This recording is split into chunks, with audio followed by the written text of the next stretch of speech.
Welcome. This morning we're going to be discussing the extension ladder. These you're going to use constantly out in the field. Typically they're one-person type ladders if they're erected correctly. But I will tell you in the past that many people have been injured just on extension ladders alone. All right? The reason being is they're trying to be stupid. Instead of moving the ladder and taking 30 seconds to do so, they're either extending their body over it, they're twisting, they're not set up correctly, they pull away from the wall, and I mean there's a slew of them. All you have to do is visit the emergency room during the day or on Friday nights and you'll see it every time. Homeowners do it a lot, but a professional, like all of us, we do it the same thing. We get lazy, we're in a hurry, we're time restraints. Take your time on this. All right, these ladders, you screw up your back, that's it. You're finished. All right, so take care of your body. Now, this ladder is located on the big shed outside. You can't miss it.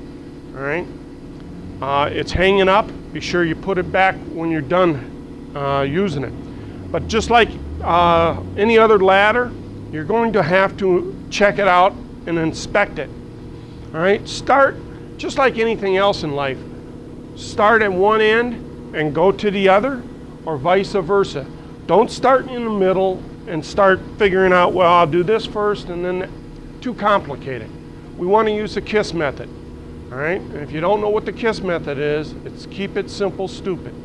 All right, swear by it. Start at one end, work your way down. You want to check to be sure all the rubber covers are on there properly.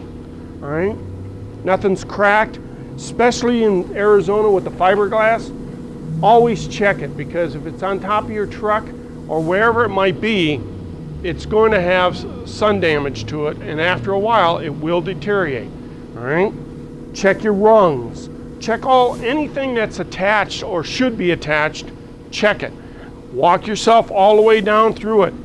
All right, you get down to the end, to the foot pads. All right, check the foot pads and be sure that you got good stabilization on the padding. There's plenty of rubber.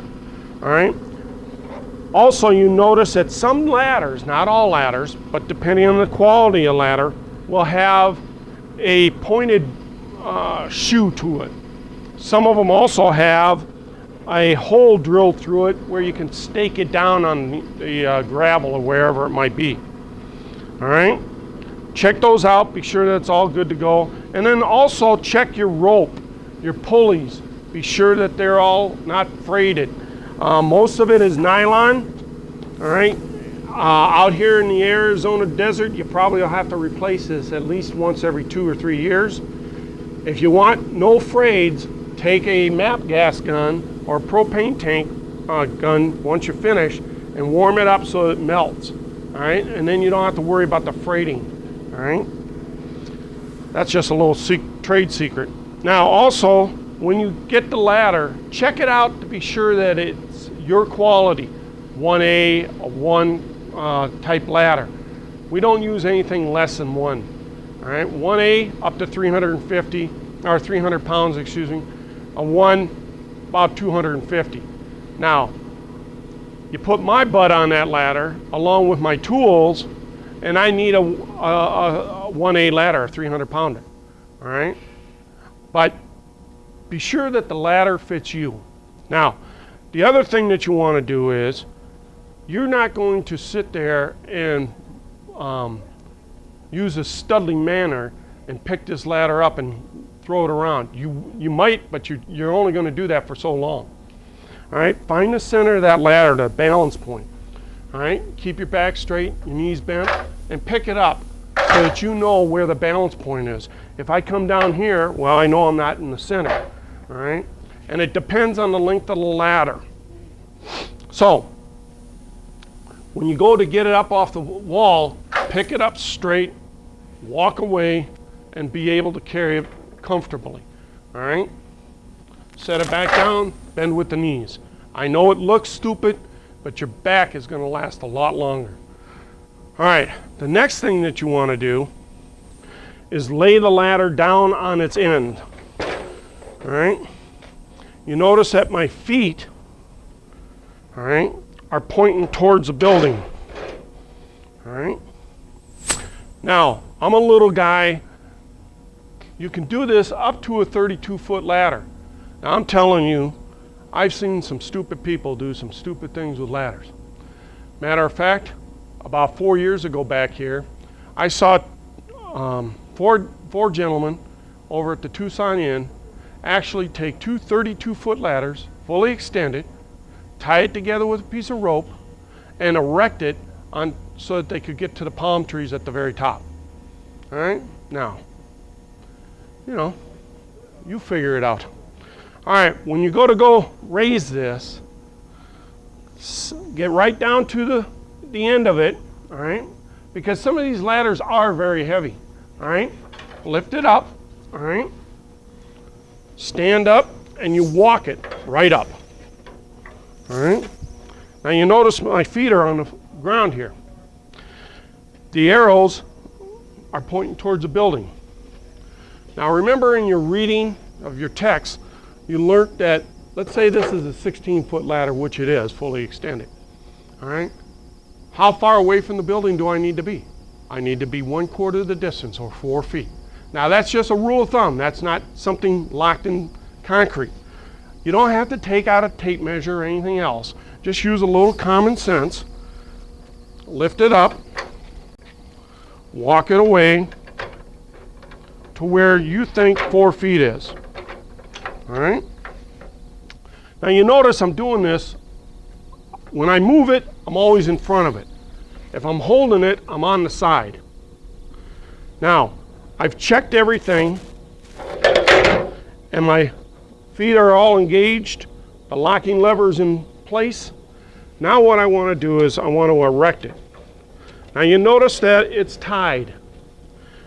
Well, folks, another thing that some people forget. When you pack that on your truck and you don't have this thing tied down, it's like a rocket just waiting for a fast corner.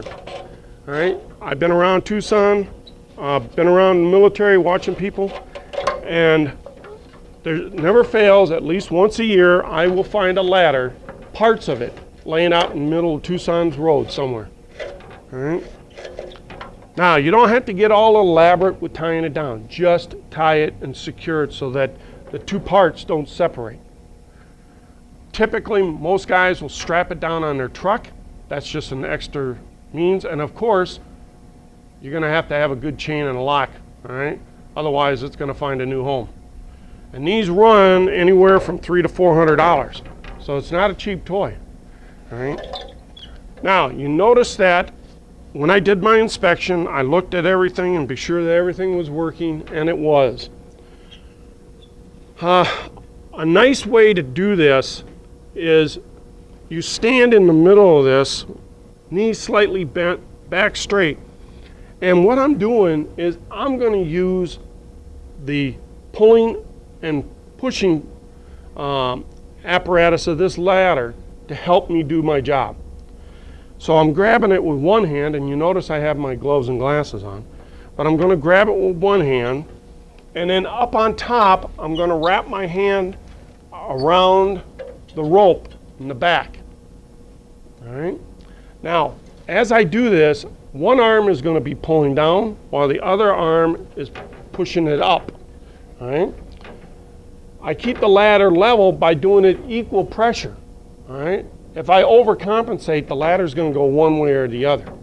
All right? But it's pretty simple. All right? But you just got to be careful. Now, remember, as my ladder moves up the rungs, the rung catcher, if I have to, just let it lay on the next step. You can do one step or you can do 4 or 5 steps. It depends on your strength and your mobility. For ease, I'm going to just show you one step at a time. All right, so I start to pull this up, and you notice that the legs, or not the legs, but the catch-alls, all right, are moving out because they have this little idiot strap, all right, device, pushing it away from the leg. All All right, so I'm in equal pressure, I'm coming up. Let's say I need to get a new grip. I just set it back down. All right, I reach up and I'm keeping everything parallel. All right, so I got full control of it. Again, another step.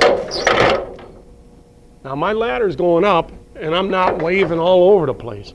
All right, make another grab. And I go down to the lower leg where it's comfortable for me. Push it up. You continue doing this until such time as you got to the point where you're happy with your ladder. Now remember, your extension ladder should go over 3 foot over the roof's crest. All right? Sometimes that is not going to be available to do that. All right? Now you notice I just took 2 rungs at one time. That's all right. All right, I'm comfortable with that. I get comfortable. Now there's going to be a point where I'm not going to be able to push this up. So I need to hold on to my rail here and go all the way up. All right. Now I'm satisfied with where I'm at. I let go of my rope and I hold on to my ladder.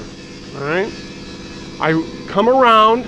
I put my foot on the bottom and I lean it up against my roof.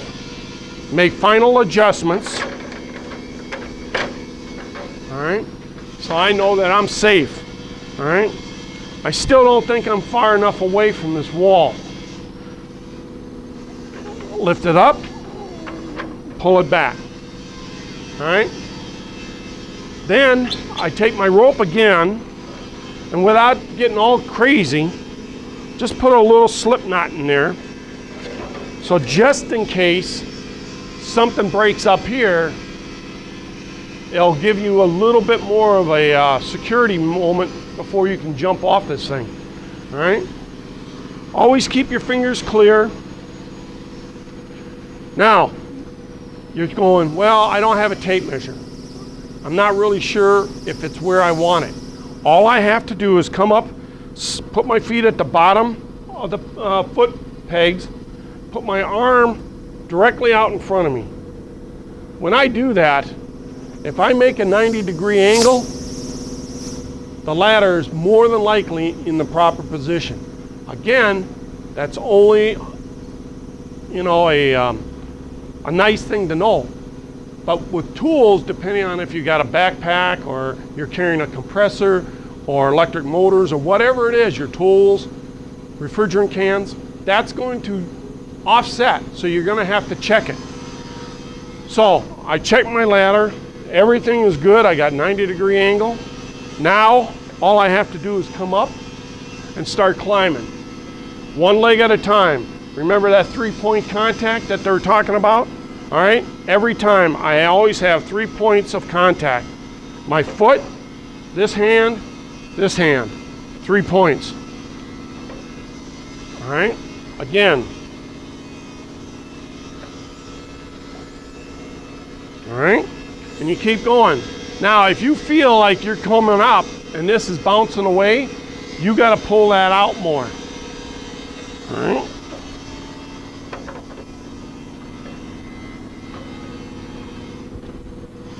Now, don't get, you know, G.I. Joe on me and jump off the ladder and do all this other crazy stuff, all right?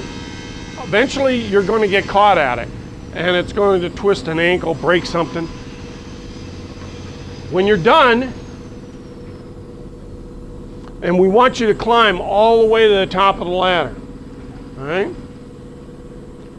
Now, pull away from the wall, all right? And reverse the operation. My slip knot comes out very easy.